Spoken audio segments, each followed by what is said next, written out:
Assalamualaikum warahmatullahi wabarakatuh. Perkenalkan, nama saya Sophia Yosi, mahasiswa program studi pendidikan anak usia dini semester 2, Fakultas Tarbiyah Institut Miftahul Huda Subang. Video ini merupakan tugas mata kuliah tafsir dan hadis tarbawi dengan dosen pengampu Dr. Adudin Alijaya. Pada kesempatan ini, saya akan membahas tentang mengapa aspek gender harus diintegrasikan dalam aksi perubahan sosial.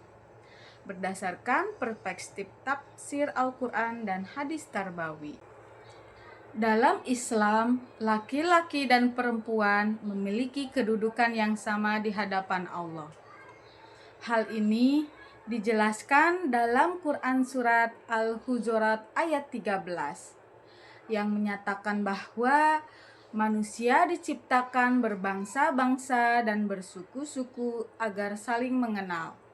Dan yang paling mulia di sisi Allah adalah yang paling bertakwa.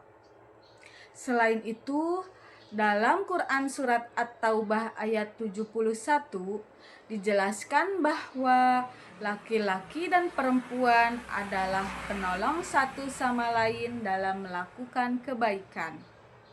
Dari ayat ini dapat dipahami bahwa perubahan sosial bukan hanya tugas laki-laki saja, tetapi juga melibatkan perempuan sebagai bagian penting dari masyarakat. Contohnya, dalam pendidikan anak usia dini, peran ibu dan ayah sangat penting dalam membentuk karakter anak. Tanpa kerjasama keduanya, perkembangan anak tidak akan optimal. Dalam hadis Nabi Muhammad SAW disebutkan, menuntut ilmu wajib bagi setiap muslim, yang diriwayatkan oleh Ibnu Majah. Hadis ini menunjukkan bahwa Islam memberikan hak yang sama kepada laki-laki dan perempuan untuk memperoleh pendidikan. Dalam perspektif tarbawi, pendidikan adalah kunci perubahan sosial. Jika perempuan tidak diberi akses pendidikan, maka akan terjadi ketimpangan dalam masyarakat.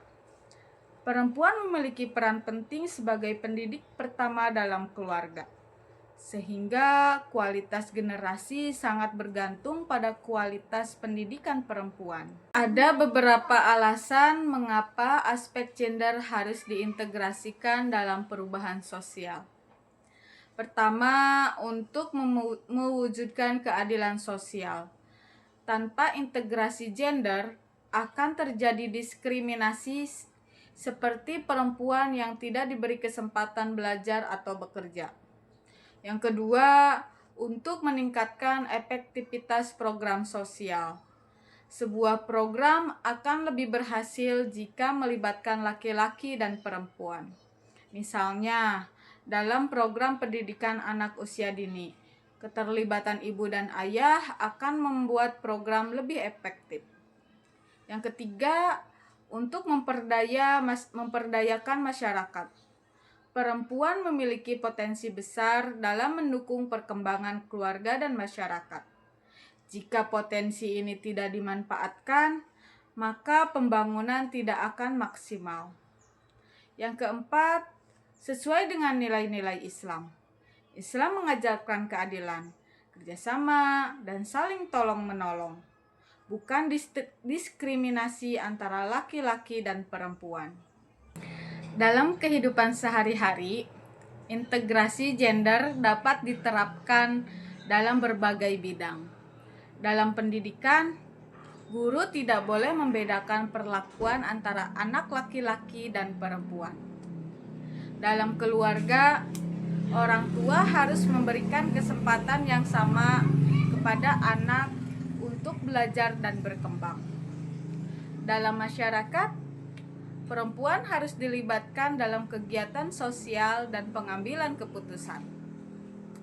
Dengan demikian, perubahan sosial dapat berjalan secara adil dan merata. Sebagai kesimpulan, integrasi gender dalam perubahan sosial merupakan bagian dari ajaran Islam yang menekankan keadilan dan kerjasama.